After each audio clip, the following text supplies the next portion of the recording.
Bon après-midi à tout le monde et bienvenue dans ce nouveau séminaire de ISA Africa. Et aujourd'hui, nous allons aborder un thème qui vous est cher à tous, c'est-à-dire la thrombolyse. Et donc, ça va être 30-35 minutes de séminaire sur la thrombolyse pour les AVC. La prochaine leçon, ça sera la thrombectomie. Donc, la thrombolyse a été préparée et écrite par le docteur Francesco Arba, un neurologue de Florence, ici présent, qui ne parle pas français. Francesco, donc nous allons lui traduire vos questions à la fin du séminaire. Et il a préparé les diapositives et le discours en italien que Jonathan et moi avons traduit et enregistré à sa place, quand nous avons compris que les sous-titres n'étaient pas très appréciés. Donc, on a enregistré le séminaire au lieu de vous imposer des sous-titres avec la voix de quelqu'un d'autre, mais c'est le docteur Arba qui a tout préparé e très bien préparé d'ailleurs.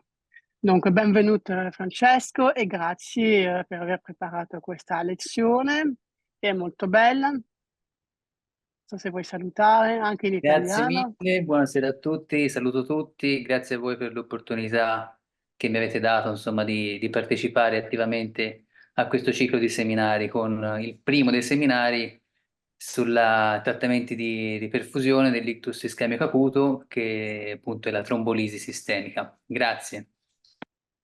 Et grazie a te, Francesco. Donc, Jonathan, si tu veux nous expliquer, comme d'habitude, comment est organisé le séminaire. Bonjour à tous.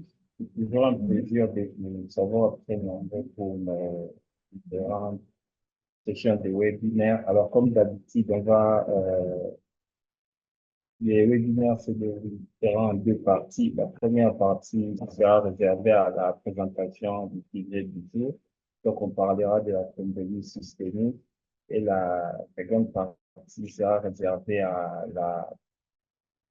la session des questions et réponses. Donc, vous pouvez directement poser vos différentes questions comme d'habitude pendant la présentation ou à la fin, demander si vous voulez intervenir ou poser la question directement en ligne. Donc, bonne session de formation à tous.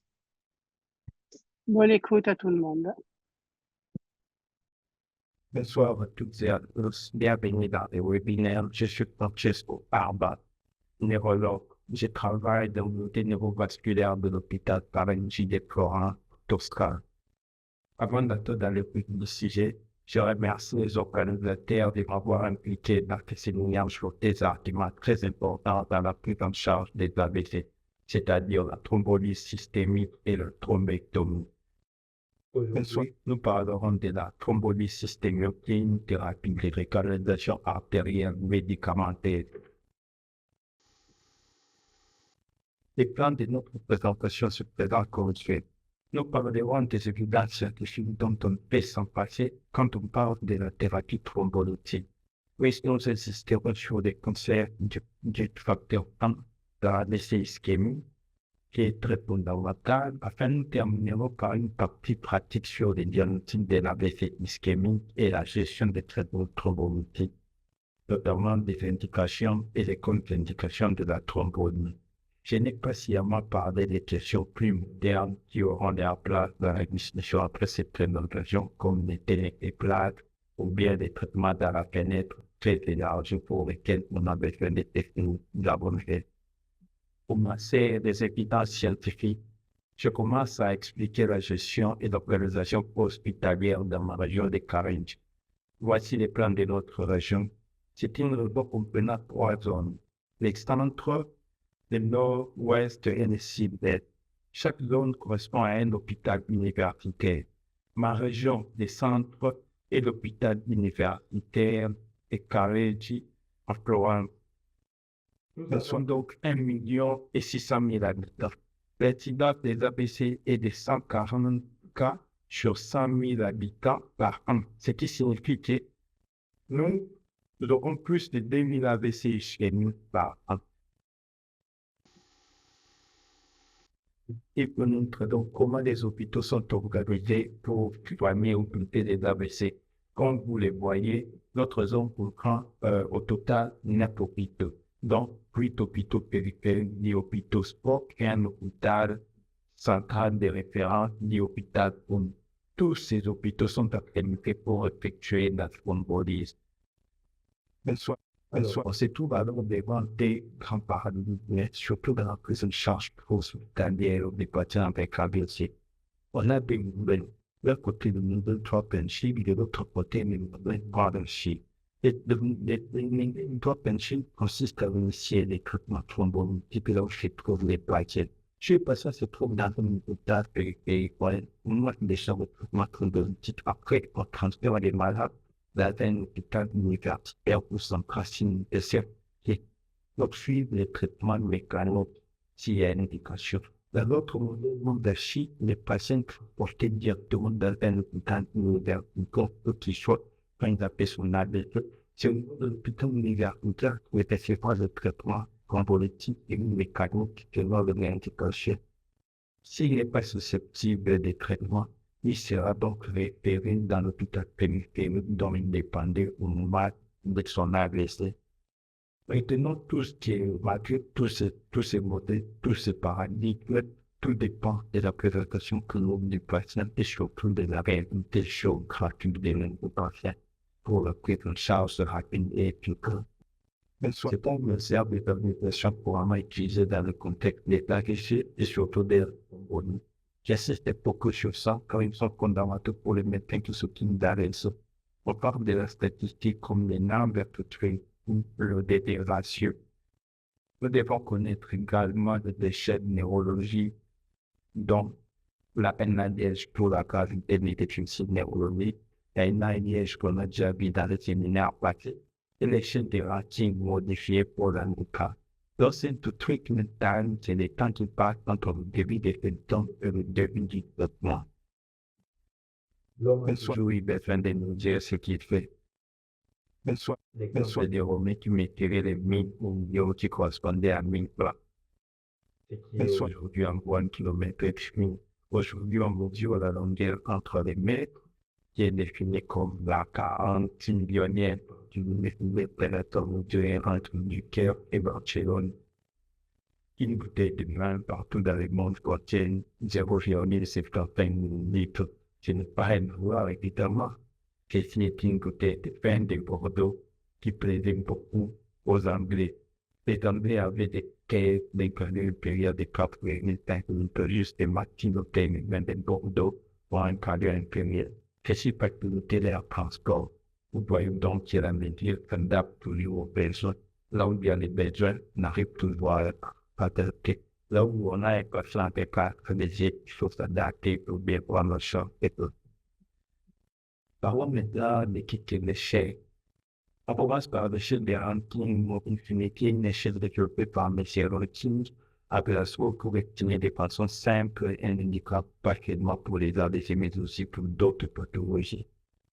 Cette échelle date du siècle dernier. C'est l'échelle la plus utilisée dans le monde pour classifier les séquelles des AVC.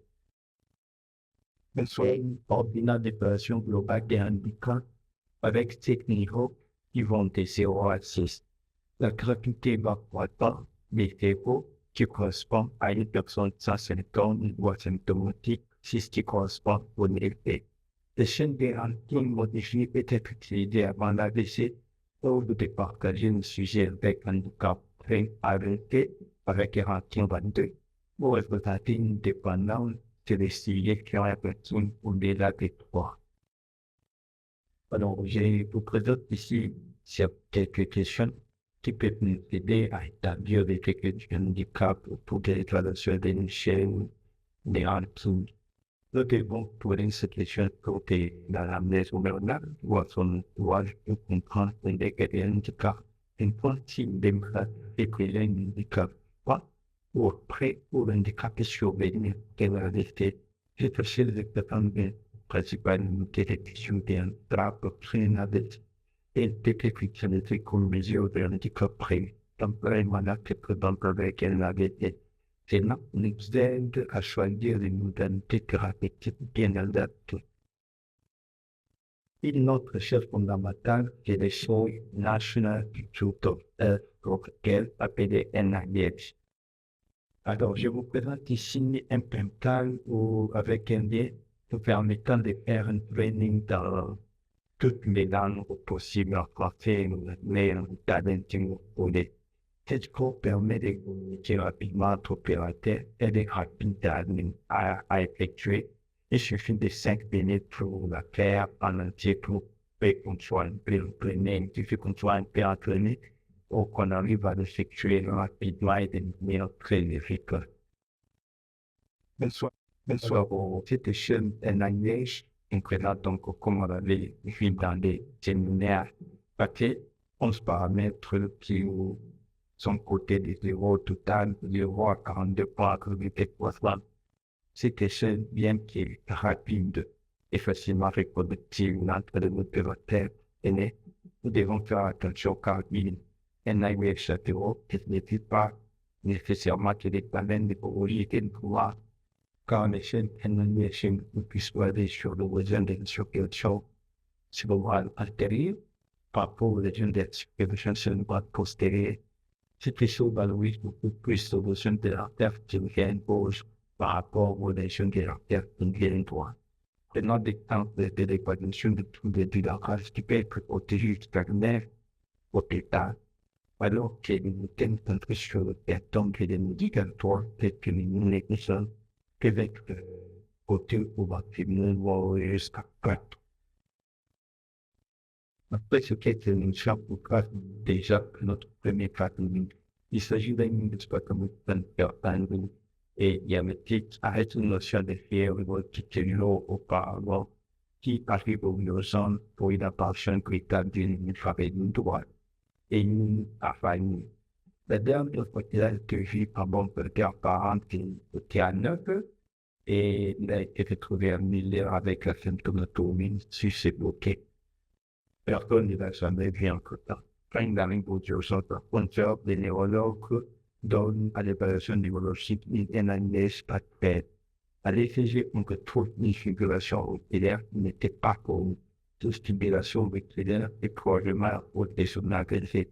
Il fait également un scanner d'injection qui est normal. On ne voit pas de l'hémorragie, ni des tumeurs, ni des lésions ischémiques.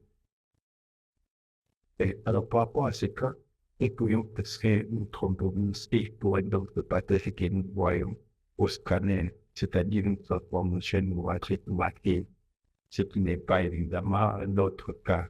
Notre patient est né 78 kg, il a donc reçu 70 mg de la tétrale avec 10% de la quantité en bonus à 11h37 minutes et le reste en perfusion continue pendant une heure, c'est-à-dire à 2h30 après la dernière fois où il avait été bien bonne santé.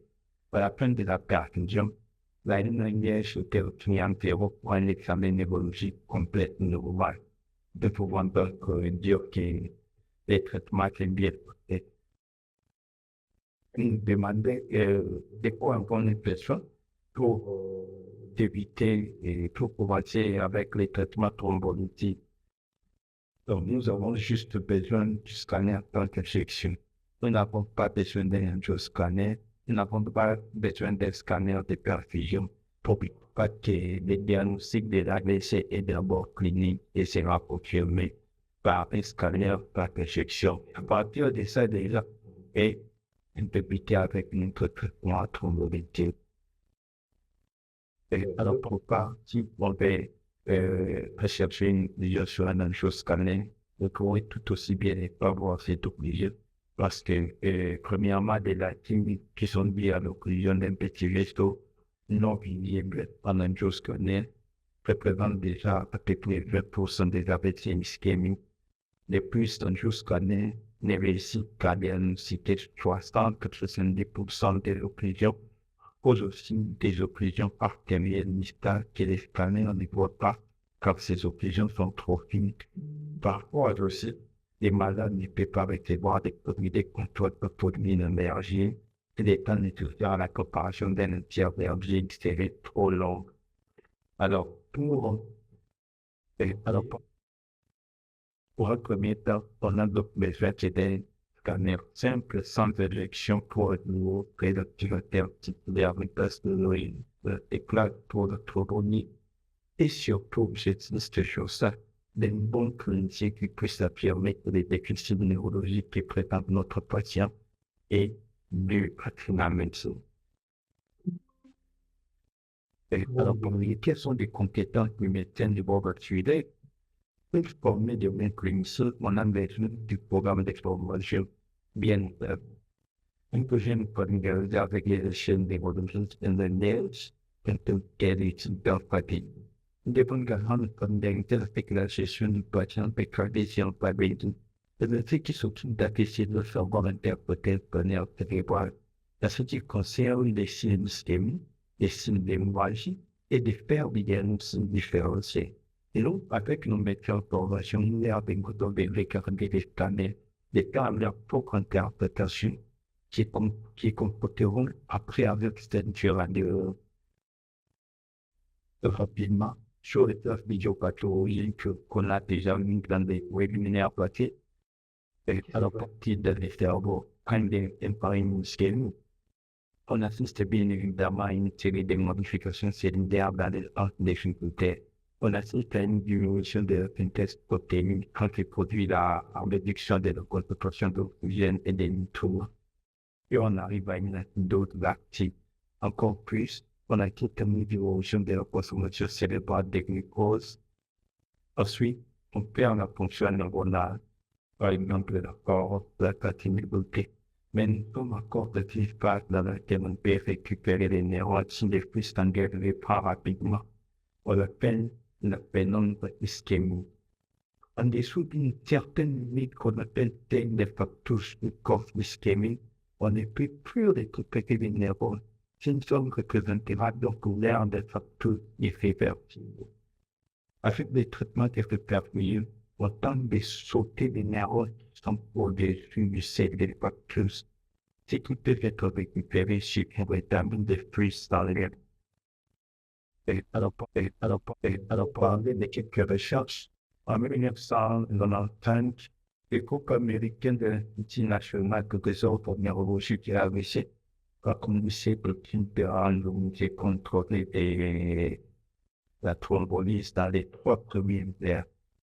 Tous les patients pouvaient être scannés pour exclure une autre chirurgie comme une hémorragie ou une tumeur.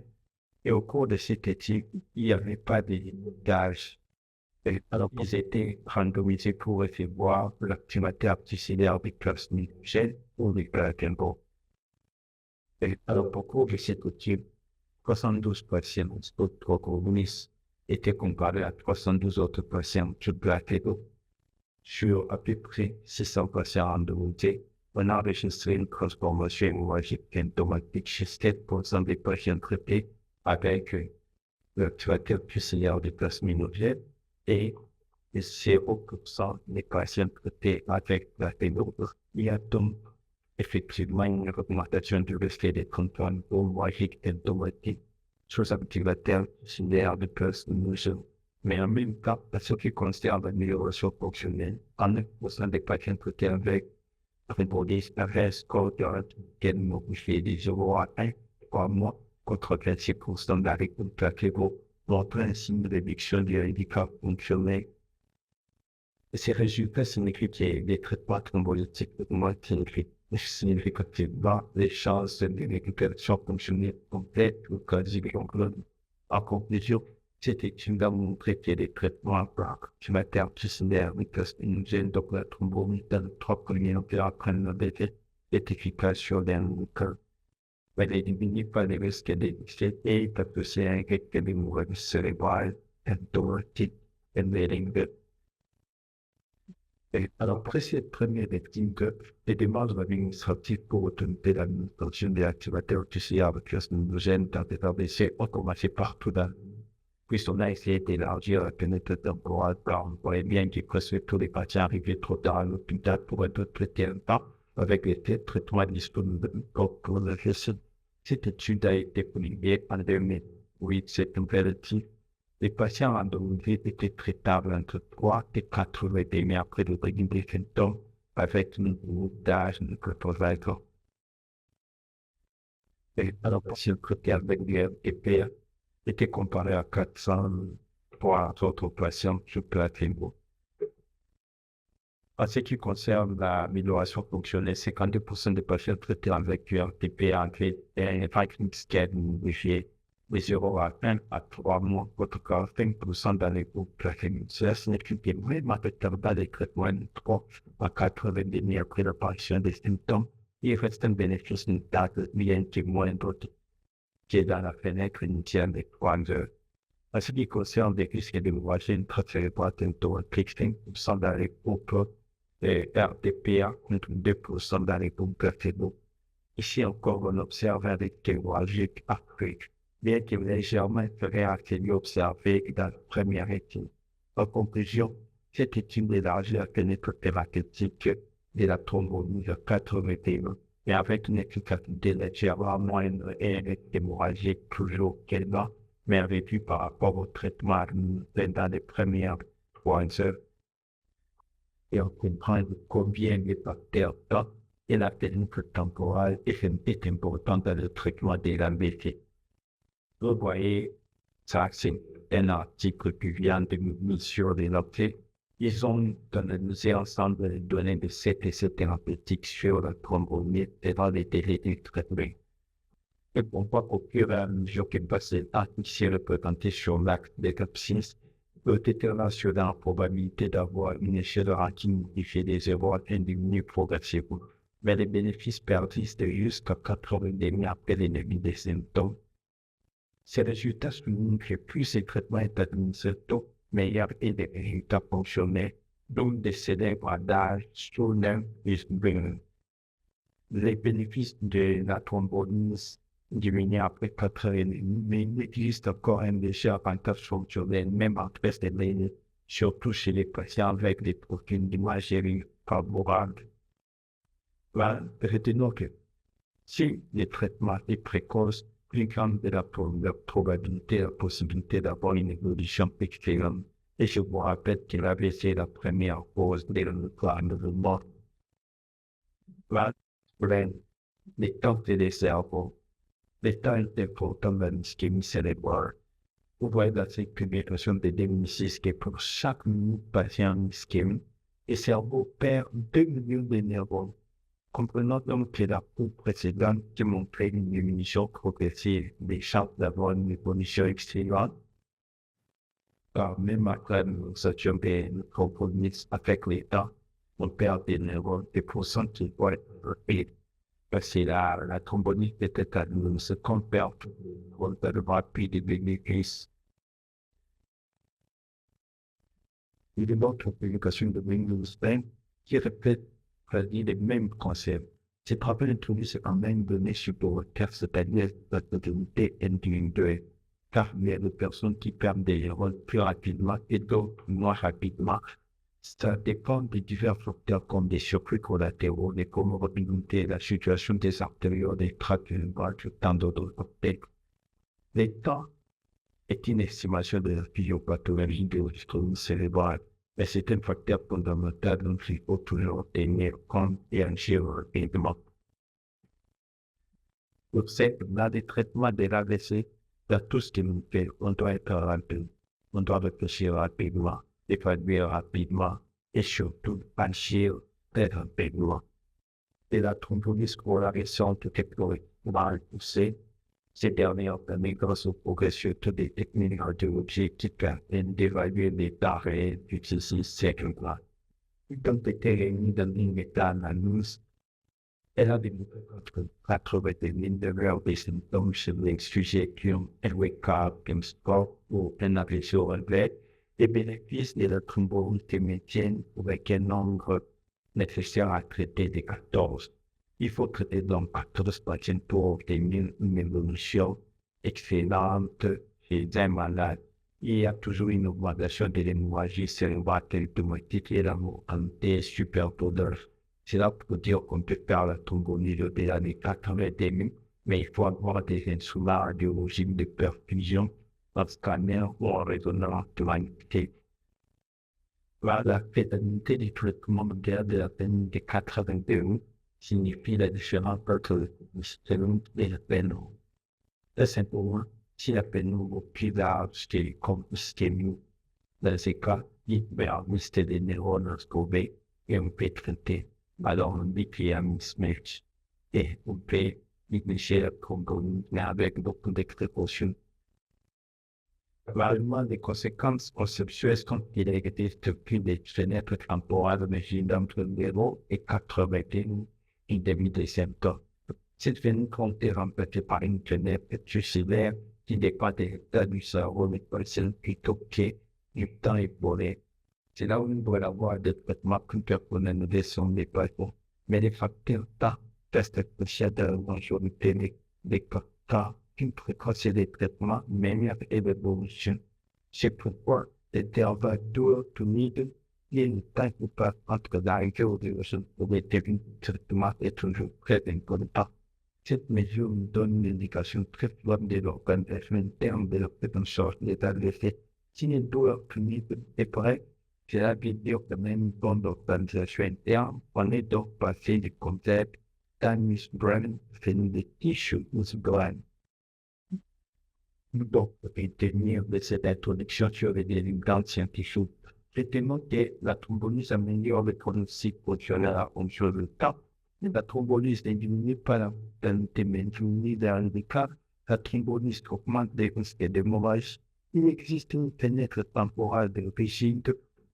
Sous nos espèces, il faut traiter les patients le plus tôt possible. Diagnosis brain. La fameuse question, comment administrer la vacciné?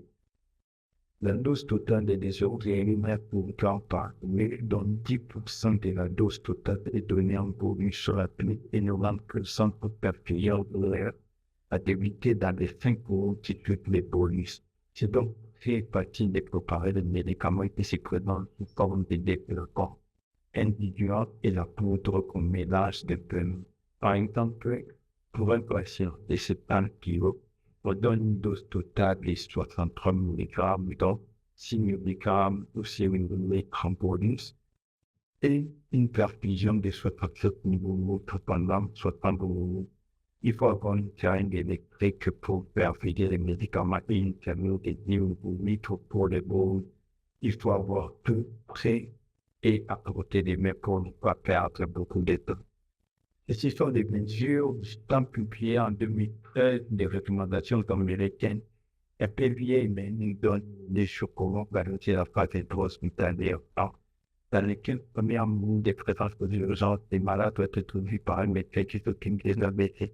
Les scanners doivent être faits entre 25 de l'arrivée à l'hôpital et la thrombolyse doit être administrée entre 60 euros de l'arrivée dans cet hôpital. Dans notre hôpital, on est un peu en dessous de ces valeurs avec un taux tournide d'à peu près 40 à 45 de moyenne.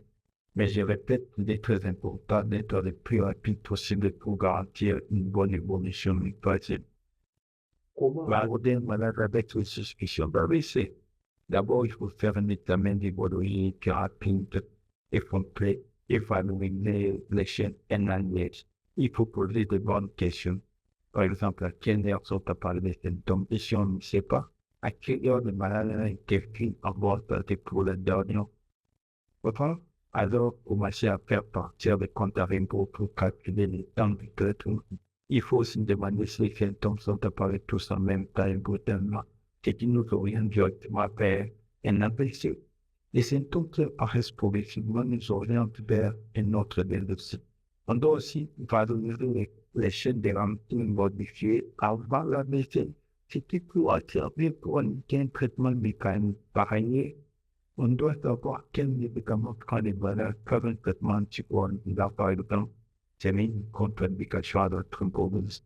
De plus, l'anamnèse pharmacologique nous donne aussi une idée des antécédents du malade, bien que terminée pour toujours émaner des antécédents du malade.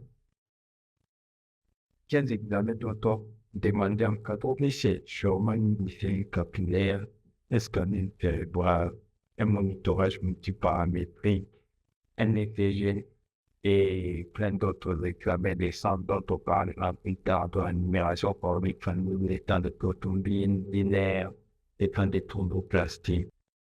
C'est une urgence qui rejoint pour dire avec AVC. Parce que je dois attendre les résultats de l'examen de savoir les vérités de la. C'est là où c'est bien discuté dans les projets. Mais actuellement, on ne fait pas moins que dans l'année nous indique une maladie effective, hématologie rénale ou bien traitement antipoide. Dans ce cas, il faut bien attendre les résultats de la numération pour vous pénétrer la formulation avant de débuter la troisième. También especificación considerable si on suspecte fortement une diagnostic différentielle, comme un examen toxicologique bien pris au demande léger. Mais ces examens sont envisagés aussi en fonction du scanner cérébral, la fonction hépatique, l'examen toxicologique, la phonémie, les tests de grossesse, une évaluation radiographique, la fonction lombaire, surtout si on suspecte une hémorragie subarachnoïdienne.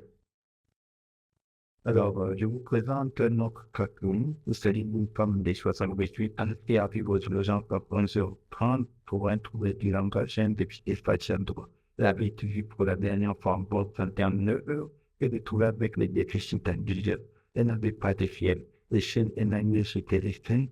L'ECG était normal, les scanners cérébrales étaient normales, en analyse de la protéine spondylate préparée en thérapie immunomodulante. C'était donc une patiente immunodéprimée. Son poids était de 75 kg. La dose d'actinique était que 4 mg 4 cliniques. Traitement débuté correctement à 2h10 pour une malade avec un probable AVC. Une symptomatologie invalidante et un scanner normal. Entre-temps, on avait aussi demandé qu'un EEG, d'autant qu'il présentait une aggravation de symptômes alors que le scanner répété était toujours normal. De là même, on a donc pratiqué une fonction lombaire positive pour l'herpès suggéré. Cette malade n'avait pas un AVC, mais une encéphalie herpétique endémique coïtale. 15 cas appartiennent donc à la catégorie des stromes. Il y a un grand chapitre dans la pathologie cérébrovasculaire qui sera le volet d'un séminaire à part. Ce sont des pathologies neurovasculaires qui mènent avec sa faute de la focalisation des symptômes et de la brutalité de leur apparition. Il faut les connaître et savoir les reconnaître. 15 excès cliniques à l'hypoglycémie passent par la conversion hystérique ou encore une fausse intoxication par l'héroïne. Cette expérience on s'est distingué un AVC et un stroke mimique. Cette étude conduite par Ettenberg en 2006 montre que certains facteurs peuvent aider à faire cette distinction. Mais notons que le diagnostic de l'AVC est toujours probabilistique en pathologie. Cependant, même en cas de stroke mimique, la thrombolyse n'est pas dangereuse. Évidemment, elle n'est pas efficace, mais on ne provoque pas d'effets secondaires. Il vaut donc mieux prendre des risques de thromboliser un stroke mimique plutôt que de ne pas thromboliser un AVC. Qu'est-ce qu'il faut faire quand on a commencé la thrombolyse? Sûrement, il faut toujours surveiller la glycémie car l'hypoglycémie est un stroke mimique et l'hyperglycémie est un facteur péjoratif pour l'évolution de l'AVC. La tension artérielle doit être contrôlée aussi, si besoin avec des médicaments hypotenseurs intraveineux. Une tension artérielle supérieure à 185 pour la systole et 110 pour la diastole représente un risque de transformation hémorragique. Ces deux paramètres doivent être surveillés avant, durant et après la thrombolyse. On ne doit pas attendre les examens de sang avant de débuter la thrombolyse, à moins que notre patient ait une histoire de coagulopathie, thrombopénie et les prenne des anticoagulants. 15 contre-indications, on attend que les contre-indications de la thrombolyse sont de plus en plus rares au fur et à mesure que le temps passe. Les contre-indications passent souvent des axonies en relatif. En fait, c'est les cliniciens qui décident cas par cas. Par exemple, la présence de crises confusives est au début une contre-indication, mais elle ne l'est plus. Une contre-indication absolue reste l'endocardite car elle est associée avec l'hémorragie et des dégâts. Quels peuvent être les dégâts secondaires du RTPM? on peut avoir une hypotension, un angioedème au niveau, l'œdème de la glotte ou un choc anaphylactique. L'angioedème se voit souvent chez les malades qui prennent des médicaments hypotenseurs, surtout les inhibiteurs de la conversion de l'angiotensin. Toutes ces complications répondent habituellement à la cortisone et au support des fonctions vitales. Comment est la perfusion de RTP? On a dit que cette perfusion doit courir. On ferait un examen neurologique avec NNS toutes les 15 minutes pendant la perfusion toutes les heures pendant les 24 premières heures. Pareil pour la tension artérielle. La glycémie sera également contrôlée au moins 6 à 8 fois pendant les 24 premières heures. C'est si que les malades effectuent une thrombolyse ou pas. Une aggravation d'un anévrisme 4 points ou bien l'apparition de céphalées avec des nausées oblige à arrêter la perfusion de périphérique de canaux. 15 jours, les malades doivent être hospitalisés dans une unité neurovasculaire avec personnel formé et blessé. La complication majeure étant une transformation hémorragique. 15 que faire en cas de transformation hémorragique? 15 transformations hémorragiques peut survenir dans 20 à 30% des cas, mais une transformation symptomatique concerne environ 5% des thrombolies. Elle décrit sur les sites lost par une aggravation des 4 points de plus sur la tendinite attribuable à la transformation. 15 autres définitions, n'importe quel degré d'aggravation clinique attribuable à la transformation est défini comme une transformation symptomatique. En cas de transformation symptomatique, on doit demander une immersion pour l'épargne et un dosage de fibrinogène en urgence. On va traiter une carence de plaquettes et une carence de fibrinogène inférieure à 50 mg par décilitre, ce qui est assez fréquent après la thrombose. 15 arrivés à la fin de notre présentation. Je vous remercie pour votre particulière attention et je suis là pour répondre à toutes. Alors, merci beaucoup Francesca, merci beaucoup Jonathan pour la lecture de la présentation. Et donc, on peut commencer avec les questions, Jonathan.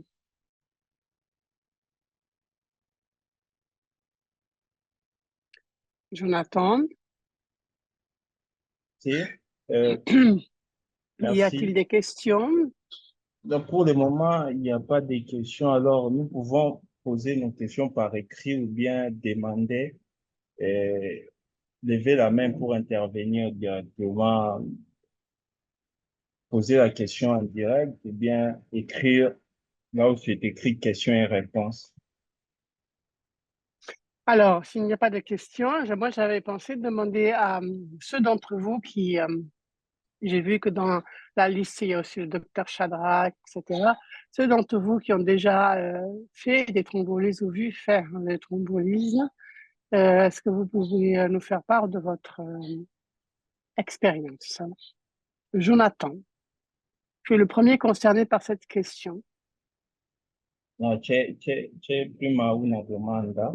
Ah, ok, vas-y alors.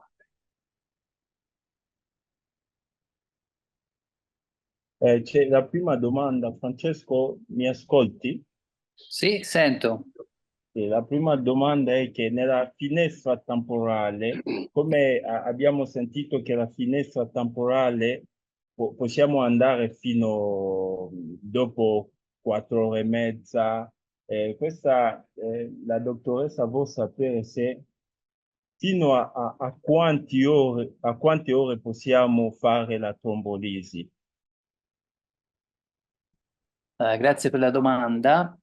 Alors, vous voulez aussi traduire en français, Yovan. Et la question est que la docteur Grasse voulait savoir si, comme la fenêtre temporale n'est plus rigide, si nous pouvons aller faire la trombolie jusqu'à combien d'heures, au-delà de 4h30. Vai, Francesco. Allora, fino a 4 ore e mezzo è l'orario stabilito dai trial con l'ausilio della TAC diretta. Oltre 4 ore e mezzo i trial con solo TAC diretta non hanno dato risultati, hanno dato risultati neutri, quindi si è pensato di implementare le metodiche di TAC perfusionale.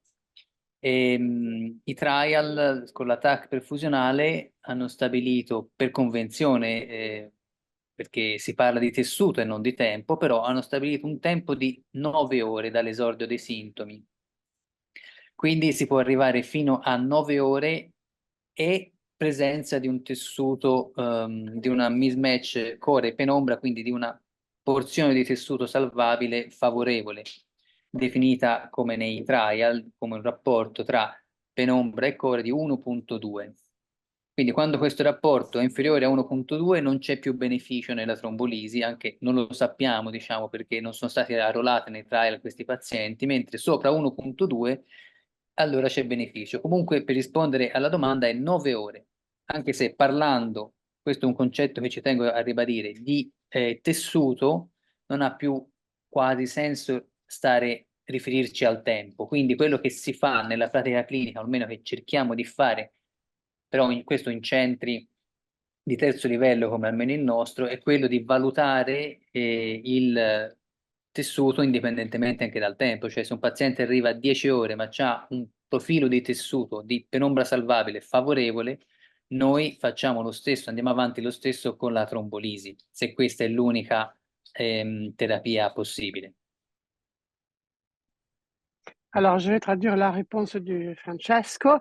Alors, concrètement, en heures, on peut aller jusqu'à 9 heures après le début des symptômes. Mais ce qu'il a expliqué, c'est que dès qu'on passe la barre de 4h30 après le début des symptômes, ce qu'on doit évaluer, s'il va y avoir un bénéfice. Et pour pouvoir savoir s'il va y avoir un bénéfice, on doit évaluer des images. On doit comprendre à quel point de l'ischémie en est le cerveau à ce moment-là. Et donc ça, on le fait avec des images en scanner ou en IRM évoluées, qui sont des images qu'on dit de perfusion, qui nous permettent sur une série de données élaborées par l'ordinateur de comprendre les dimensions du corps ischémique et les dimensions de la pénombre ischémique. Et ce qu'on évalue, c'est le rapport entre les deux. Dans les études qui ont été faites au-delà de 4h30, le rapport utilisé, le rapport minimum utilisé nécessaire pour pouvoir obtenir un bénéfice a été établi à 1,2, donc une pénombre plus grande que le corps ischémique de 1,2. Mais ça, ce sont des critères qui avaient été établis a priori pour pouvoir, avant de commencer l'étude. Donc, en fait, il pourrait même être efficace en dessous, mais on n'est pas sûr parce que ça n'a pas été testé. Et il a insisté sur le fait qu'au-delà de 4h30, on ne parle plus de fenêtres temporelles liées au temps, parce qu'on est au-delà, donc on ne parle que de fenêtres tissutales, c'est-à-dire liées au tissu. Et donc, on ne raisonne plus en heures, mais en mismatch, c'est-à-dire en différence entre pénombre et corps ischémique. J'espère que nous avons été clairs. Sinon, je peux recommencer l'explication au besoin. On continue, Jonathan?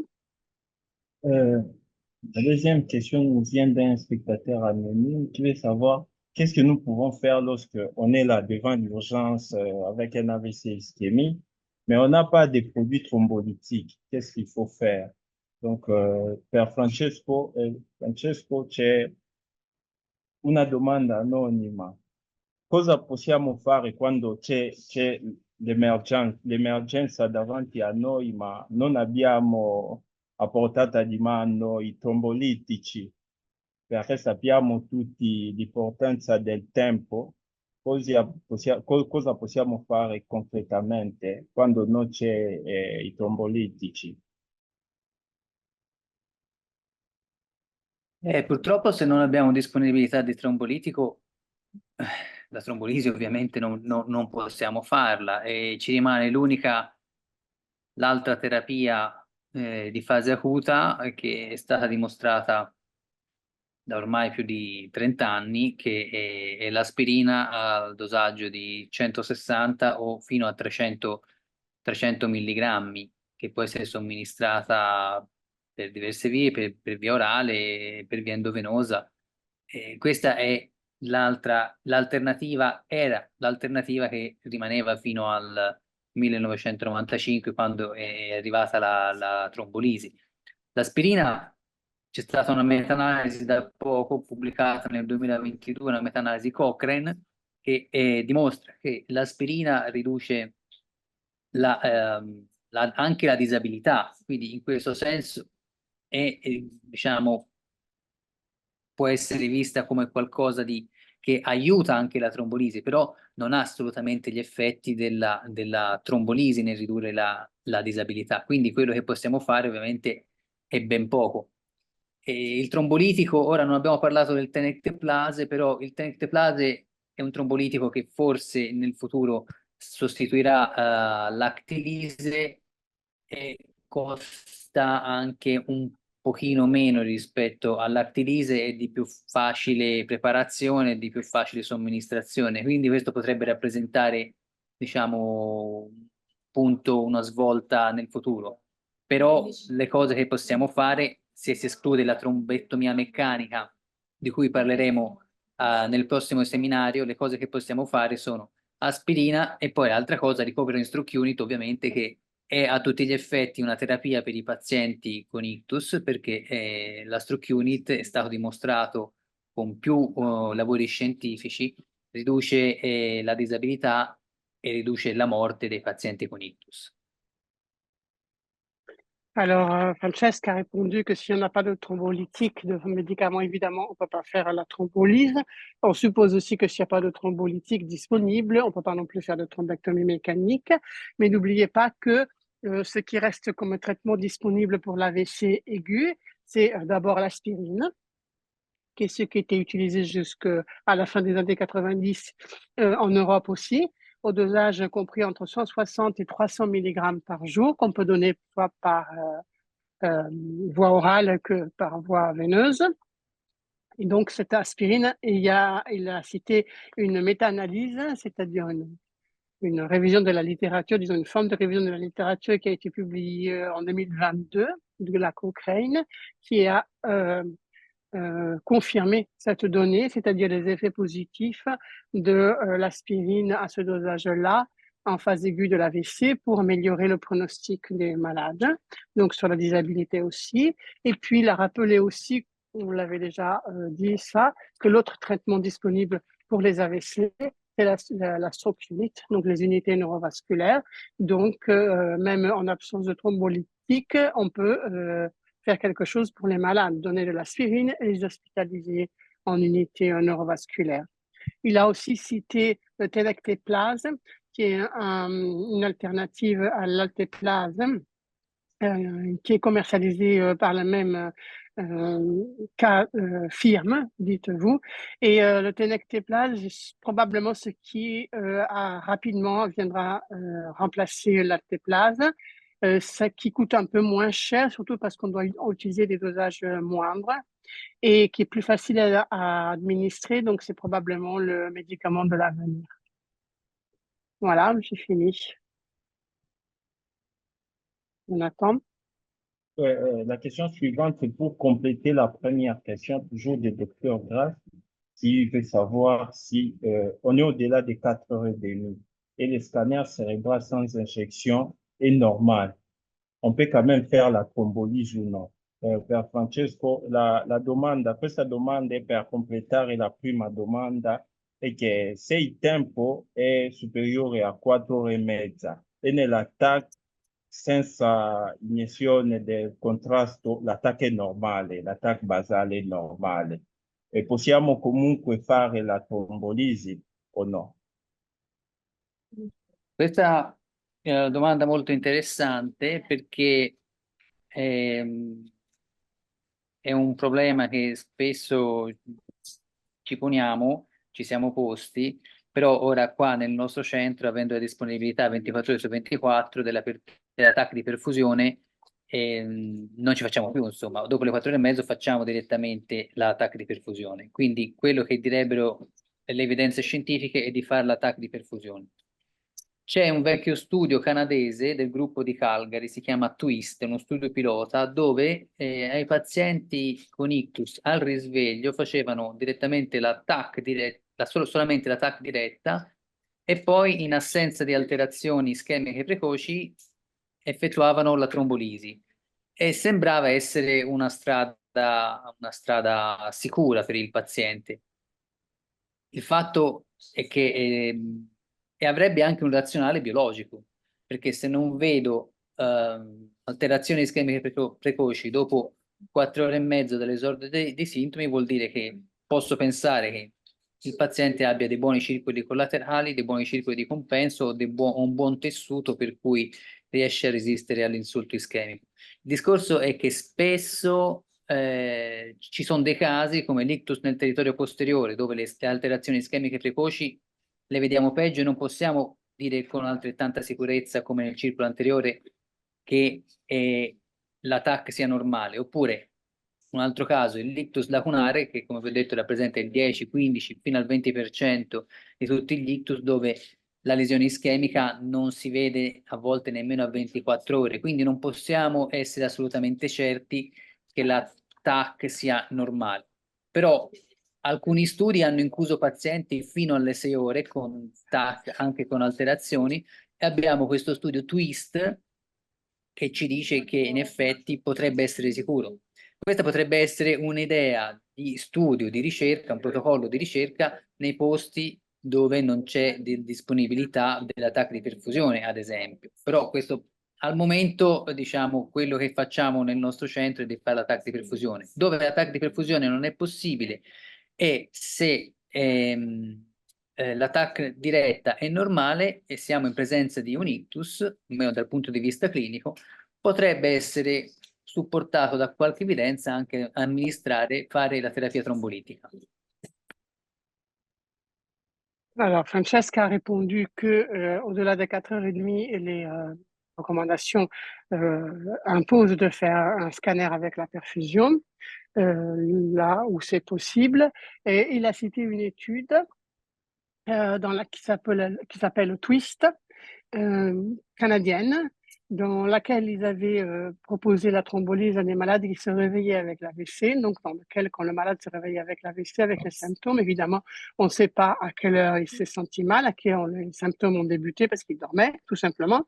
Donc, ces gens-là, du moment qu'ils faisaient un scanner sans injection, et s'ils ne voyaient aucun signe d'ischémie précoce, ils proposaient quand même la thrombolyse et ça donnait des résultats positifs. Mais ça ne fait pas encore partie des recommandations. Donc, il mettait en garde aussi sur le fait qu'un scanner cérébral peut être négatif, normal peut être, disons, un peu un piège, parce qu'il y a par exemple les AVC qui se passent en fosse crânienne postérieure, les AVC du tronc cérébral par exemple, qui sont de petites dimensions, et dans fosse crânienne postérieure, le scanner est moins fiable, on y voit moins bien, disons, donc ça peut être un faux négatif. Et de même, il a cité aussi les lacunes cérébrales, il en parlait dans sa présentation, elles représentent 20% de tous les AVC, et dans ces cas-là, le scanner souvent est négatif, là, parce que la lésion est petite, et même au-delà des 24 heures, on n'arrive toujours pas à voir la lésion. Et il suggérait, pour conclure, qu'une étude, une hypothèse d'étude serait effectivement de pouvoir faire la thrombolyse avec un scanner normal dans les pays où le scanner de perfusion n'est pas disponible, au-delà de 4h30. Voilà, mais pour l'instant, disons, ça ne se fait pas. La réponse de but en blanc, disons, ça serait non, c'est pas possible. Jonathan?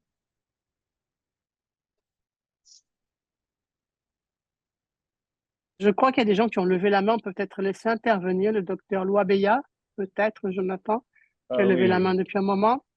Allez-y. Oui, vous m'entendez, j'espère. Oui, très bien, professeur. Voilà, j'ai même déjà écrit un peu ma question. Je suis d'accord sur le fait que time is money, tout à fait d'accord.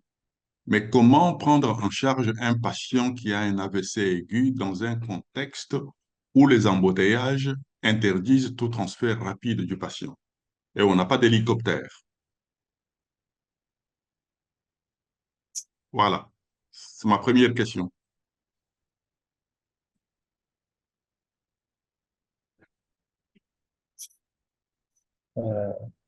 Per Francesco, in una domanda diretta, siamo particolarmente noi, siamo in un contesto che il traffico è un problema, il traffico è sempre chiuso, come possiamo agire velocemente questo contesto dove il traffico è chiuso, perché sappiamo che time is money, dobbiamo agire velocemente.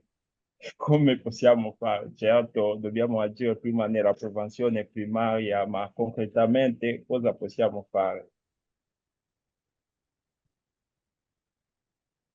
Allora, sì, il problema è il traffico, non lo saprei, insomma, la domanda è più, diciamo, riguarda l'organizzazione preospedaliera del trattamento dell'ictus, la costruzione di una rete ictus che è fondamentale, è il primo passo per curare l'ictus acuto.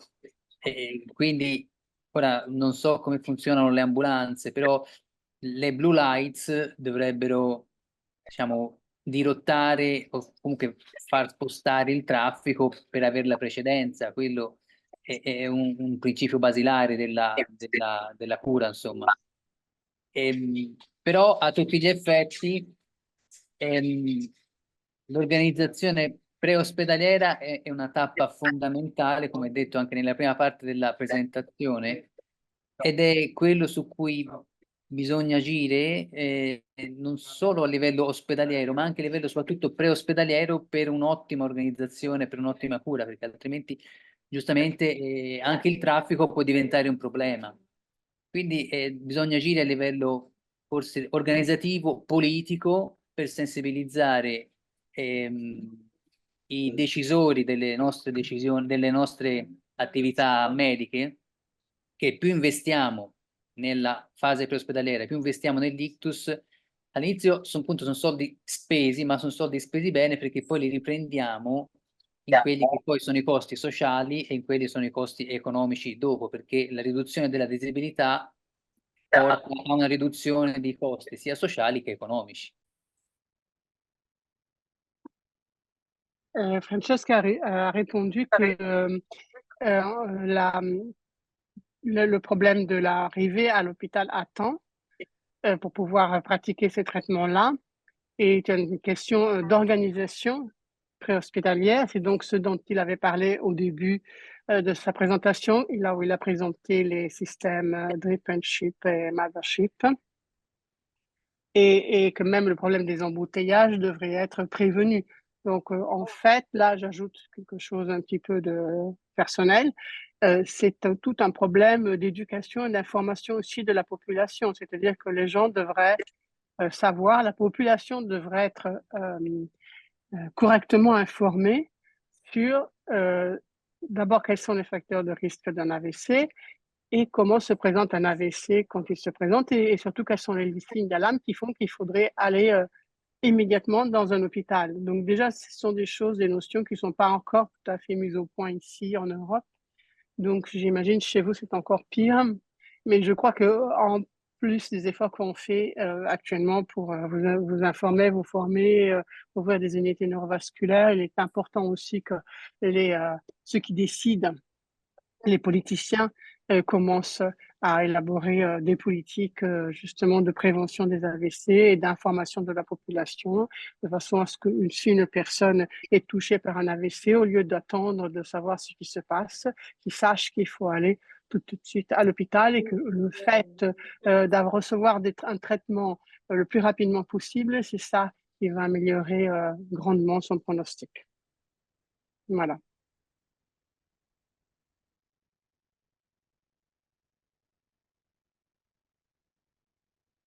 Sempre il professore per completare perché ha chiesto due domande. La sua seconda domanda è che quando facciamo l'angiotac, se un trombo non viene rilevato nell'angiotac, si procede comunque alla trombolisi o no? In français. En français, c'est, donc je voulais compléter la deuxième question du professeur qui voulait savoir si on fait quand même l'angioscanner et qu'on ne retrouve pas un thrombus, est-ce qu'on peut quand même faire la trombolyse ou non? Grazie professore per rimarcare questo punto che è fondamentale, perché la diagnosi di ictus, ripeto, ed è quello che cerco di insegnare ai nostri specializzandi, quello che cerco di insegnare a tutti, è che la diagnosi di ictus è una diagnosi clinica. È il medico che fa diagnosi di ictus. Quello che noi vediamo con la TAC è un'esclusione di altre malattie, per esempio un tumore, per esempio un'emorragia. Quello che noi riusciamo a vedere con l'angiotac è una conferma del nostro sospetto clinico, ovvero un'occlusione vasale. Però c'è un 30% circa di casi in cui l'occlusione vasale non si vede con la TAC. E se noi siamo convinti della nostra diagnosi, ovvero un esordio improvviso, un deficit di lato, probabilmente attribuibile a un'occlusione vasale, anche se non la vediamo, e siamo nei criteri per fare la trombolisi, controindicazioni, indicazioni, abbiamo valutato tutto, allora dobbiamo procedere con la trombolisi, anche se l'angiotac è negativa. Alors, Francesco remercie le professeur parce que c'était un point fondamental absolument et qu'il faut que tout le monde comprenne bien tout ça, c'est que le diagnostic d'un AVC, c'est un diagnostic clinique. C'est le médecin qui fait le diagnostic, ce n'est pas le scanner. Donc, ce n'est pas parce que sur le scanner, on ne voit pas une occlusion. D'ailleurs, je voulais répéter ça aussi, ça c'est moi qui insiste. Donc, il a bien expliqué ça avant, du moment qu'on est dans les 4h30 après le début des symptômes. On n'a pas besoin de faire l'angioscanner pour mettre en évidence l'occlusion artérielle. Donc, on fait la trombolyse sans savoir s'il y a une occlusion ou pas. Et par exemple, Jonathan pourra vous l'expliquer, on fait maintenant la trombolyse dans le scanner. C'est-à-dire que pour économiser du temps, les malades qui sont dans la fenêtre des 4h30, ils font leur scanner sans injection. On regarde, donc on en a pour 30 secondes, on regarde les images. C'est un diagnostic d'exclusion. Donc, si le scanner vous a exclu une hémorragie, une tumeur ou toute une autre chose qui pourrait expliquer les symptômes, alors vous commencez la trombolyse. Et on commence la trombolyse alors que le malade est encore dans le scanner à l'intérieur. Donc, on arrête tout, on rentre, on commence la trombolyse et puis après, on continue avec l'angioscanner, le scanner de perfusion, parce qu'on est dans des hôpitaux où ce sont des techniques qui sont disponibles. On est dans des hôpitaux universitaires, donc il faut qu'on aille au-delà pour les malades et aussi pour la recherche. Mais la première chose, c'est le scanner sans produit de contraste, donc on ne sait pas s'il y a une occlusion ou pas. Et ça, on fait la trombolyse quand même. Et il l'avait répété aussi, il avait dit dans son séminaire qu'à peu près l'angioscanner ne met en évidence l'occlusion que dans 60 à 70% des cas. Donc voilà, donc l'absence de thrombus sur le scanner ne nous empêche pas de faire la trombolyse. Jonathan? La question suivante vient il y a qual è il limite normale della pressione che dobbiamo avere per... Francesco, mi ascolti? Sì, sì. Qual è il valore normale della pressione che dobbiamo avere per iniziare la trombolisi? E durante la trombolisi è una domanda se esiste un elevato livello di attività legato allo stress ossidativo con il rilascio di radicali liberi. Se esiste questo rischio, che possiamo fare per vietare questo rischio legato a questo stress ossidativo? Alors, en français, il y a Dr Michel qui voulait savoir la fourchette de la pression artérielle acceptable pour démarrer une thrombolyse.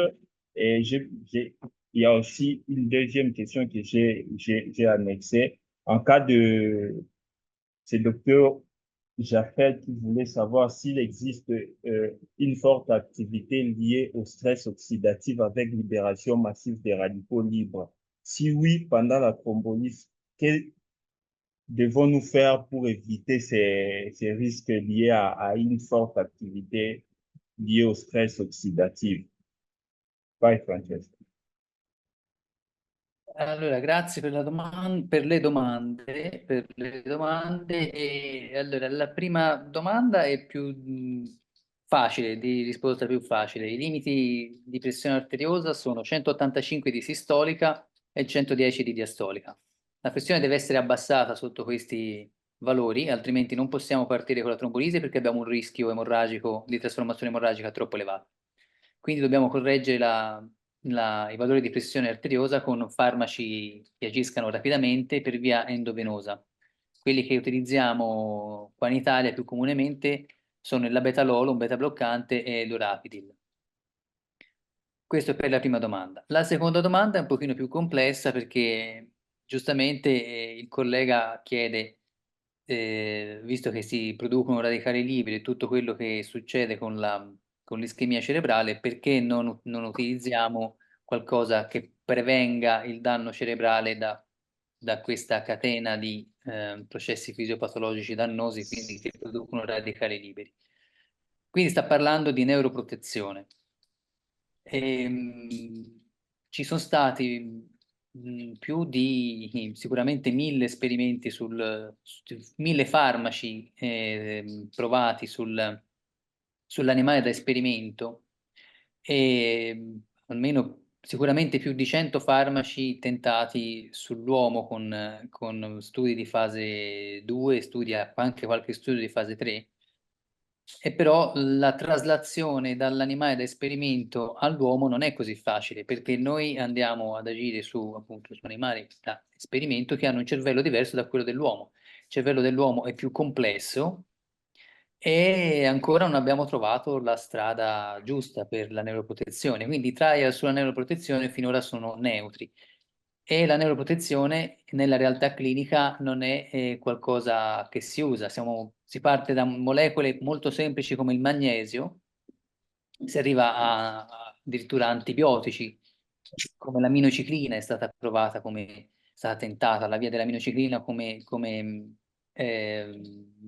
neuroprotettore. Il fatto è che probabilmente non abbiamo ancora compreso appieno qual è il processo predominante nel danno neuronale, nell'ischemia cerebrale, se è l'infiammazione, se è la produzione di radicali liberi, se è qualcos'altro, e quindi non siamo ancora in grado di proteggere il cervello, ammesso che sia possibile, dall'insulto ischemico acuto. Alors, donc, pour répondre à la première question, c'était les limites de la tension artérielle qu'il ne faut pas dépasser pour faire la thrombolyse. Donc, pour la systolique, c'est 185/18 en français, ou bien 110 pour la diastolique qu'il ne faut pas dépasser. Donc, avant de commencer la thrombolyse, si le malade a des valeurs de tension qui sont au-delà de ces valeurs-là, 185 et 110, il faut commencer à baisser la tension avec des médicaments qu'on va donner par voie veineuse. Le plus souvent ici, c'est le labetalol ou bien l'urapidil qu'on utilise. Bon, ailleurs dans le monde aussi. Et ça, c'était la première question. La deuxième question à propos du stress oxydatif. Évidemment, c'est beaucoup plus complexe à répondre. Là, il s'agit de neuroprotection. Il a répondu que il y a eu plus de 1000 molécules étudiées chez l'animal de neuroprotection dans les AVC. Et de ces 1000 molécules, une centaine à peu près ont été objets d'études de phase 2 ou 3 chez l'homme et aucune n'a pu démontrer un effet bénéfique. Ceci parce que probablement le cerveau des animaux est différent de celui de l'homme et qui est un cerveau beaucoup plus complexe. Et donc, probablement aussi, ça c'est moi qui l'ajoute, que une molécule, les phénomènes moléculaire qui se passe après une agression de type ischémie dans le cerveau déclenche une cascade d'événements qui implique des centaines de molécules, et le fait d'agir sur une seule n'a sûrement pas un bénéfice tel qu'il y ait une traduction clinique de ce bénéfice. Voilà pourquoi toutes les études qui jusqu'à présent ont été faites n'ont jamais porté à aucun résultat tangible et on n'utilise aucune molécule en neuroprotection actuellement. Alors, Jonathan? avant de continuer avec les questions, si nous pouvons faire monter le docteur Checha qui avait levé la main pour intervenir en direct et poser la question. Docteur Checha, vous pouvez parler. Bonjour Jonathan, merci. Bonjour, docteur. Alors, c'était pas vraiment une question, c'était dans l'optique des échanges d'expériences. Et peut-être qu'il va en découler une question, peut-être que j'aurais trouvé la réponse.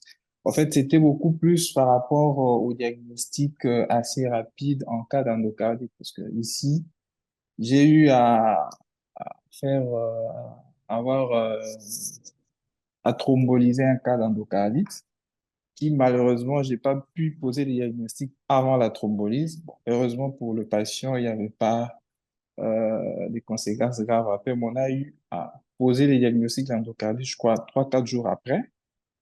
Il a bénéficié effectivement du traitement, tout ce qui va avec. En fait, ma question par rapport à ça, c'était de savoir quels sont les éléments qui, dans l'aigu, vraiment en phase aiguë, où on est vraiment censé aller un peu plus rapidement pour la thrombolyse, quels sont les éléments qui peuvent rapidement vous mettre la puce à l'oreille qu'il s'agit d'une endocardite, hormis parfois la CRP qui augmente et parfois on a la fièvre qui apparaît parfois après. Est-ce que dans votre expérience, vous avez d'autres éléments qui peuvent parfois vous mettre la puce à l'oreille pour dire que ça, c'est une endocardite et il faudrait pas faire la thrombolyse? Ça, c'était la première préoccupation par rapport à l'expérience. Et le deuxième volet, c'était beaucoup plus en rapport avec les microbleeds. Là où j'exerce, la population est majoritairement âgée. On a eu beaucoup de cas des remaniements hémorragiques symptomatiques après des thrombolyses parce qu'il y avait des microbes. Parfois, on a thrombolysé sur des scanners et après les IRM, dans le cadre du bilan étiologique, on a eu à constater qu'il y avait des microbes alors qu'on avait déjà thrombolysé. Pour certains, le remaniement hémorragique n'était pas très, très important, mais pour d'autres, on a quand même eu à avoir des remaniements hémorragiques assez importants et symptomatiques qui ont un peu assombri les tableaux sur le plan fonctionnel après. Donc, sur ces deux expériences, j'aimerais savoir de votre côté, comment est-ce que vous faites? Parce que ce que j'ai cru comprendre que pour la plupart, vous thrombolisez avec le scanner. Du coup, avec un scanner, c'est difficile de voir, quasi impossible, je sais pas, de voir les microbleeds. En fait, c'était ça ma préoccupation par rapport à l'expérience que j'ai eu à faire. Merci.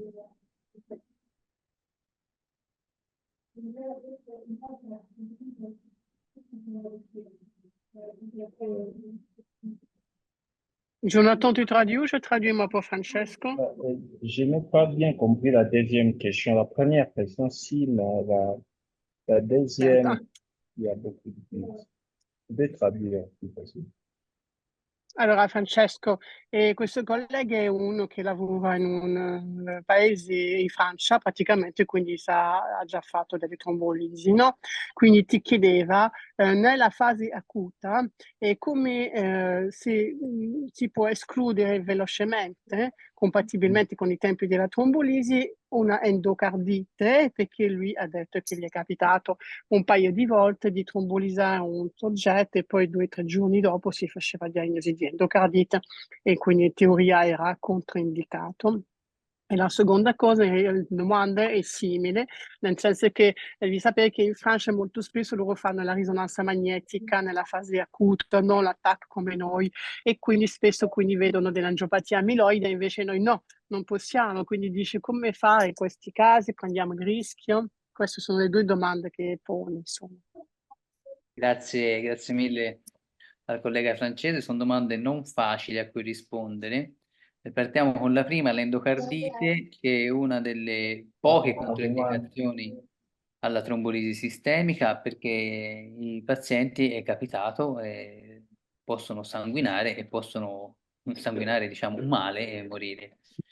Purtroppo quello che è sempre il clinico, cioè purtroppo per fortuna è sempre il clinico che deve avere il sospetto dell'endocardite, perché o la diagnosi è già fatta, altrimenti tutto parte dal sospetto, dalla storia clinica, ovvero bisogna raccogliere un'anamnesi sì veloce, però diciamo il più possibile accurata per certe cose, e una cosa da chiedere, una cosa fondamentale da chiedere, un fattore fondamentale, un dato anamnestico importante, è se il paziente ha protesi valvolari.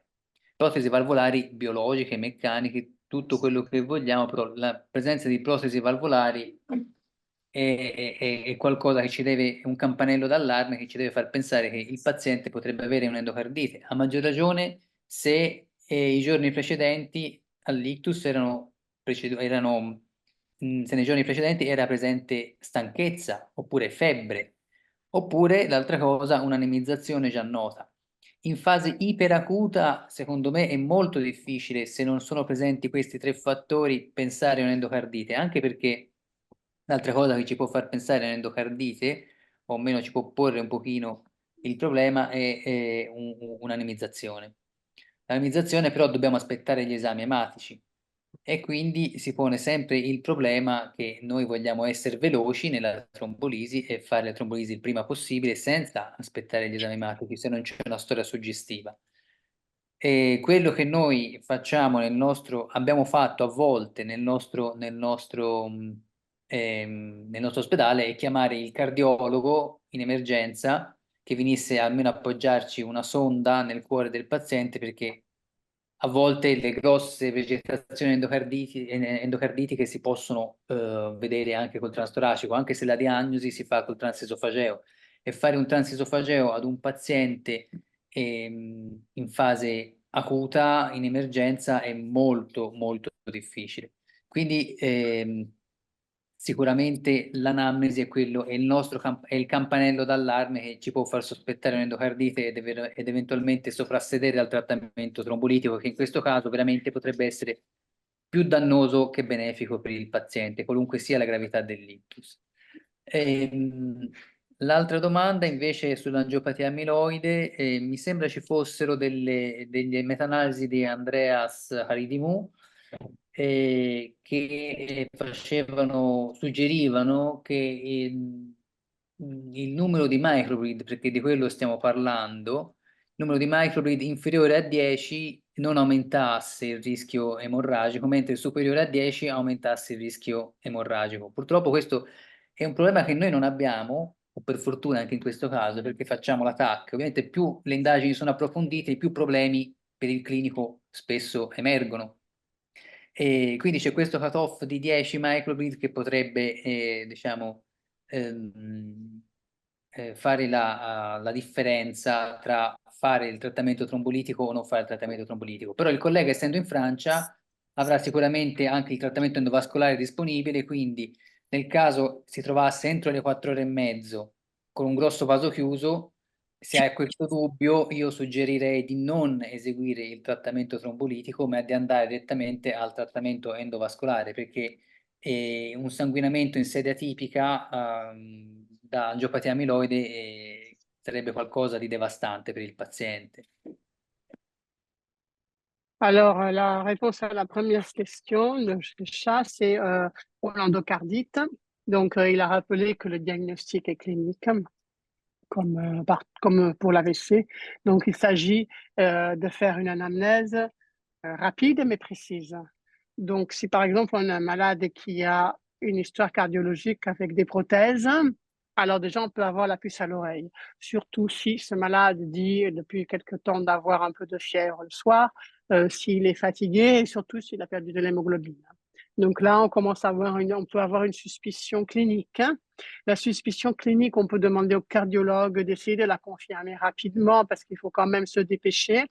Et donc, avec une échographie transthoracique, même si, vous le savez, avec l'échographie transthoracique, on peut voir que les grosses végétations, enfin bon, ça peut être un argument en plus. Et voilà, c'est tout un faisceau d'arguments en faveur ou en défaveur. Et donc après, à un moment donné, de toute façon, on ne peut pas faire d'échographie transœsophagène en urgence, c'est extrêmement difficile. Et donc voilà, c'est un ensemble d'arguments, plus ou moins, qui font qu'on décide, mais effectivement, si on a le doute, donc dans quelqu'un qui a des prothèses avec un peu de fièvre, etc., parfois il vaut mieux renoncer plutôt que de provoquer une tragédie. Et surtout dans nos pays, à nous, si on a disponible la mécanique, la thrombectomie, dans ce cas-là, autant renoncer à la thrombolyse si on a vraiment un doute fondé. Et par contre, en ce qui concerne le problème de l'angiopathie amyloïde et des microbleeds qu'on peut voir sur l'IRM, nous qui faisons que des scanners, évidemment, on ne se pose pas le problème parce qu'on ne les voit pas, donc voilà, il n'y a pas de souci. Il a rappelé un travail qui a été publié relativement récemment sur une méta-analyse. Ils avaient spécifié qu'il y avait un cut-off à partir de 10 microbleeds, comme si en dessous, il y a quelqu'un qui a le micro ouvert, il faudrait l'éteindre, s'il vous plaît. En dessous de 10 microbleeds, il n'y avait pas de risque. Et là, pareil, le raisonnement d'avant est pareil, c'est-à-dire si on a là aussi un doute avec une IRM qui fait voir une dizaine de microbleeds et qu'on a à portée de main aussi la thrombectomie, alors autant renoncer à la thrombolyse pour éviter les hémorragies à distance plutôt que de faire, il vaut mieux éviter de faire un désastre. J'espère que j'ai répondu à tes questions. Jonathan? Avant de continuer avec les trois dernières questions, si le docteur disait qu'il avait levé aussi la main et intervenir. Docteur Élisée, Oui, merci, Jonathan. Je ne sais pas si vous m'entendez. nous vous entendons Allô, très bien. Jonathan, je ne sais pas si vous m'entendez. Oui, je vous entends très bien. Oui, merci pour la parole. En fait, j'avais voulu intervenir sur l'une des questions qui est passée depuis un temps. C'était par rapport en fait, au privilège qu'on devait faire à l'aspirine dans des zones à faible revenu. Effectivement, il y a une question pratique des disponibilités des traitements thrombolytiques dans nos régions, surtout qu'il n'y a pas d'unité neurovasculaire. Et puis aussi le coût de la thrombolyse, tout le monde n'a pas accès. Mais sur le plan des principes, c'est un peu difficile qu'on puisse privilégier l'aspirine à la place de l'actylyse ou de la métalyse. Si bien qu'il y a certaines études actuellement qui ont montré un peu d'effets similaires entre l'actylyse et l'aspirine. C'est notamment l'étude de Tempo D, mais ça a été limité aux infarctus mineurs qui avaient, en fait, le patient qui avait un score NIH inférieur ou égal à 4. Déjà, chez nous, dans nos contextes, pour qu'un patient qui a un infarctus mineur puisse consulter, il faudrait que les territoires qui est touché soient éloquents, comme la zone du langage. Par exemple, vous avez une aphasie, voilà, c'est mineur, mais c'est quand même très handicapant. Mais pour la plupart des cas, les patients viennent avec des tableaux un peu plus sévères. À part ça, pour décider de ne pas thromboliser et privilégier l'aspirine, il faudrait se rassurer, même si l'infarctus est mineur et qu'on a voilà, un score NIHSS bas, mais il faut se rassurer qu'il n'y a pas risque d'aggravation.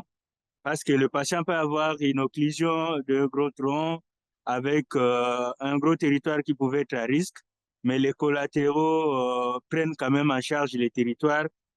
Voilà, donc la clinique peut être banale, mais les risques d'aggravation peuvent être toujours là dans la mesure où les collatérales sont dépassés.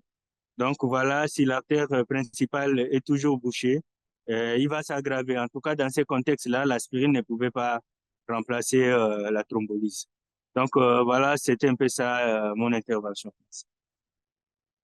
Oui, mais il n'y a jamais personne n'a dit que l'aspirine va remplacer la thrombolyse. La question, c'était qu'est-ce qu'on fait si on n'a pas de thrombolyse? Et donc, on a répondu reste l'aspirine. Mais on n'a pas dit que l'aspirine va remplacer la thrombolyse.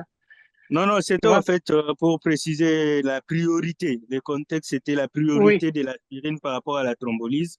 oui, oui, bien C'est sûr. pour ça que je suis quand même intervenu pour dire que la thrombolyse D'accord. reste quand même irremplaçable dans les conditions ou dans la mesure où elle est indiquée par rapport à l'aspirine. Bien sûr, Bien bien que, voilà sûr. un peu ça. Ouais. Toujours, dans le doute, toujours thrombolyser, je dis tout le temps, moi. Allora, Jonathan, Francesco, non c'era nessuna domanda, è una considerazione senza domanda, quindi abbiamo risolto così. E andiamo avanti, Jonathan, con le domande? Le domande, su questa domanda che secondo la sua esperienza, Francesco, è che è vero che l'unità del trattamento neurovascolare è la soluzione per salvare e recuperare i pazienti colpiti dall'ictus? Certamente sì, ma una domanda. Ma avete fatto anche un confronto tra gli ospedali che dispongono di questa unità e quelli che non dispongono questa unità per capire bene l'importanza di questa unità di trattamento neurovascolare. Sì, grazie della domanda. Scusa, È il motivo per cui, diciamo, posso lavorare, che lavoro in una stroke unit. E da circa, sono stati fatti, sono partiti dal Regno Unito, le stroke unit sono nate nel Regno Unito e negli Stati Uniti. Però nel Regno Unito si ha proprio la percezione dell'importanza della stroke unit. È una vera e propria terapia. Fino a poco tempo fa le terapie per l'ictus erano trombolisi, aspirina e stroke unit. Adesso c'è trombolisi, trombectomia, aspirina e stroke unit. Sono queste le terapie. Sono già stati fatti questi confronti tra la gestione del paziente con ictus nella stroke unit contro la gestione del paziente con ictus in un reparto degenza ordinaria. E quello che ne è uscito fuori è che un paziente degente in stroke unit, a fronte di un aumento dei costi della stroke unit, perché la stroke unit costa di più rispetto a una gestione ordinaria, però il paziente muore di meno e ha meno disabilità a 3, a 6 mesi e a 1 anno. Quindi questo è un'evidenza, ci sono studi pubblicati in letteratura scientifica, ci sono meta-analisi che dimostrano che questo tipo di gestione, una gestione concertata tra infermieri, fisioterapisti, terapisti occupazionali quando disponibili, la mobilizzazione precoce del paziente e altri accorgimenti sotto gestione medica,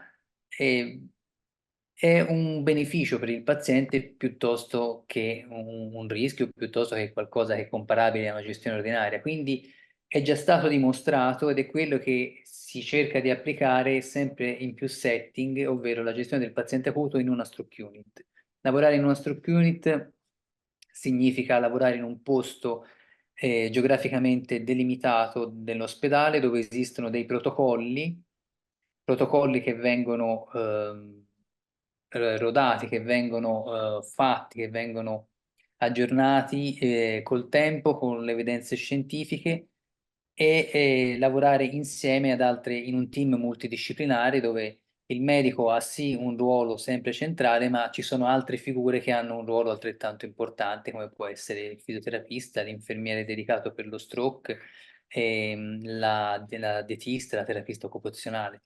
Quindi è un setting particolare e un mondo diverso rispetto ai normali reparti di degenza che crea beneficio al paziente. Su questo gli studi ci sono di già e non ce n'è bisogno di fare ulteriori dimostrazioni di questa realtà e di questo paradigma di terapia. Alors, il a répondu qu'effectivement, il y a plusieurs études qui ont démontré cela. Alors, les stroke units naissent au Royaume Uni, en Angleterre. Et il y a 30 ou 40 ans, et on a déjà fait un séminaire sur ça. D'ailleurs, donc, si vous allez sur le site de Italian Stroke Association, vous pouvez retrouver l'enregistrement du séminaire.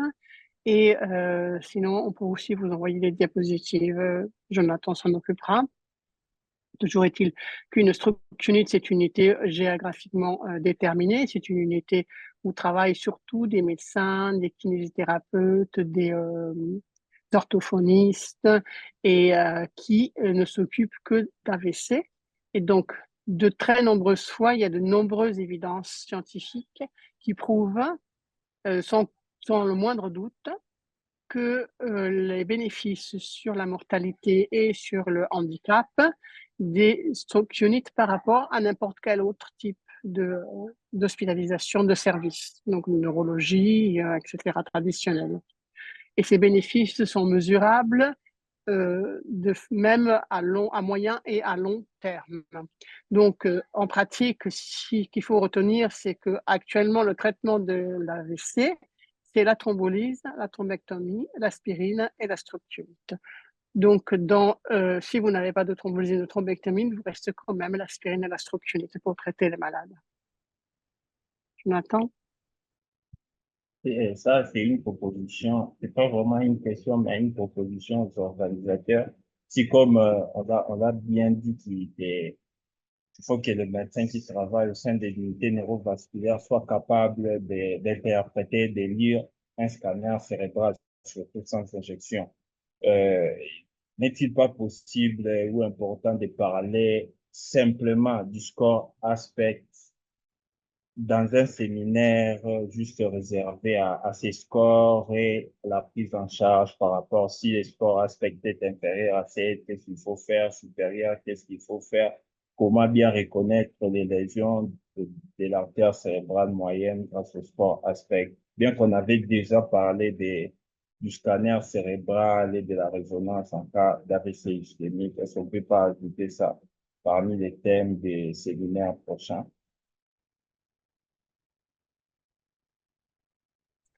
Donc, c'est moi qui vais répondre. Je crois, Non, Francesca, une proposition bah, à mais en Manuela. fait, on a déjà fait un séminaire sur les scanners cérébrales et il a parlé de l'aspect. C'est- Ça a déjà été fait. Oui, je pense. No, perché Francesca la domanda era di capire, uno di loro chiedeva se, siccome tu hai spiegato bene che è importante che il clinico deve sapere interpretare la TAC e deve saperla leggere senza il radiologo accanto, quindi questo collega suggeriva di fare una lezione anche sull'aspect score. E però io ho ricordato che l'abbiamo già fatta in realtà, c'è Francesco Biraschi, il neuroradiologo che lavora con noi, che ha fatto una lezione sulla TAC et ne a parlé de l'aspect score. Donc, pareil, pour cette leçon-là, vous pouvez la récupérer sur le site ISA. Elle est enregistrée et donc il y a aussi les images et vous pouvez le revoir. Donc, c'est pour ça que Francesco Arba n'en a pas à reparler, c'est-à-dire qu'on évite à chaque fois de reparler des choses qui ont été détaillées dans les séminaires précédents, sinon ce sont qui durent 3 heures à chaque fois. Jonathan, est-ce qu'on a d'autres questions? Non, non, non. Il y en a plus. C'est fini. Ok, très bien. Et alors, c'est Valéria qui va conclure, comme d'habitude, pour nous donner le rendez-vous prochain. Je vous rappelle que les prochains séminaires auront lieu le 8 et le 24 octobre. Et le docteur Arba nous parlera du traitement endovasculaire pour la vessie ischémique aiguë le 8 octobre. Le 24 octobre, nous allons parler de la prise en charge infirmière de la vessie avec le docteur Carmen Sapienza. Ok, d'accord. Donc, le 8 octobre, pour la deuxième partie, le deuxième volet du traitement en aigu des AVC qui concerne la thrombectomie mécanique, ce sera toujours le docteur Arba et comme les mêmes modalités, selon les mêmes modalités qu'aujourd'hui avec la voix off de Jonathan qui traduit. Et puis, à la fin du mois, le 24 octobre, juste avant que nous prenions l'avion pour partir à Kinshasa, nous aurons une leçon de nursing, en fait, en français, Vero? Voilà, io parlo francese, Carmen. Oui. Et donc, ça serait bien si chacun d'entre vous pouvait stimuler et partager le lien avec le personnel infirmier et de vos services de façon à ce qu'ils puissent participer nombreux parce qu'on va parler de nursing, donc le 24 octobre. Voilà. Ma merci surtout a Francesco, a Arba, grazie Francesco et ci sentiamo l'8 ottobre et à bientôt. Alors merci à tous, au revoir. A bientôt. Au revoir. Ciao. Ciao. Ciao, arrivederci. Ciao, grazie.